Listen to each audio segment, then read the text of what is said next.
एक बुद्धिमान राजा की कहानी। सालों पहले एक नगर में एक बुद्धिमान राजा राज करता था। उनकी बुद्धि और होशियारी की चर्चा दूर दूर तक थी।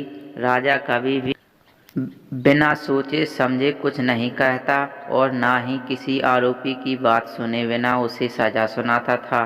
उसकी बुद्धिमत्ता के चर्चे सुनकर आसपास के राजा रानियां और राजकुमारी आदि उनसे जलते थे। इसी जलन के चलते सभी उस राजा की बुद्धिमत्ता की परीक्षा लेने के लिए नए नए तरीके अपनाते थे। हर बार राजा दूसरे राज्य के शासकों द्वारा ली गई परीक्षा में खरा उतरकर खुद को होशियार और योग्य राजा साबित करता था।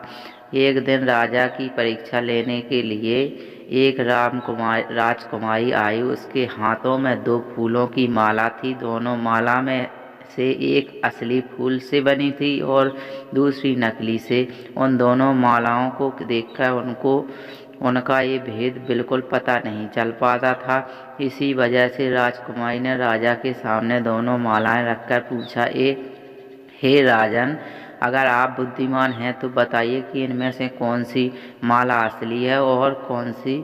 राज दरबार में बैठे सभी दरबारी माला को देखकर हैरान थे, क्योंकि किसी को समझ नहीं आ रहा था कि असली फूलों की माला कौन सी है और नकली फूलों की माला कौन सी है। सभी इस सोच में थे कि राजा कैसे बता पाएंगे कि असली फूलों की माला कौन सी है।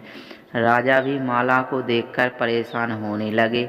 उसी वक्त उनके दिमाग में कुछ तरकीब आई और उन्होंने तुरंत अपने एक सेवक से कहा, बगीचे की खिड़कियों को खोल दो।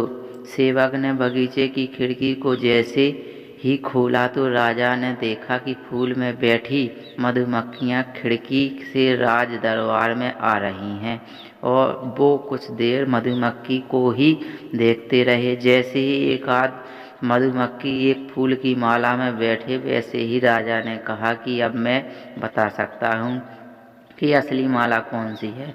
राजा ने तुरंत उस माला की तरफ इशारा किया जिस पर मधुमक्खी बैठ रखी थी। राजा की होशियारी देखकर दरबार में मौजूद सभी उनकी तारीफ करने लगे। सभी कहने लगे कि हर राज्य को आपके जैसे बुद्धिमान राजा की ज़रूरत है। राजकुमारी भी राजा के बुद्धिमान देखकर खुश हो गई।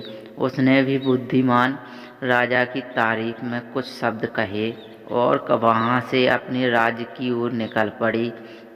कहानी से सीख, अगर व्यक्ति अपनी बुद्धिमान का इस्तेमाल करे तो हर प्रश्न का सही जवाब तलाश कर सकता है और हर मुसीबत का हल भी निकाल लेता है। दोस्तों, आपको ये वीडियो कैसी लगी? अच्छी लगी हो तो लाइक जरूर कर देना और चैनल को आपने अभी तक हमारे को सब्सक्राइब नहीं किया हो तो सब्सक्राइब जरूर कर लेना और साथ में बेल आइकन ऑल पे प्रेस जरूर कर लेना, ताकि आने वाले इसी तरह की हर कहानी की वीडियो आप तक सबसे पहले पहुंचे। दोस्तों, हमारी वीडियो को देखने के लिए धन्यवाद। मिलते हैं आपको इसी तरह की अगली वीडियो में। धन्यवाद। जय हिंद।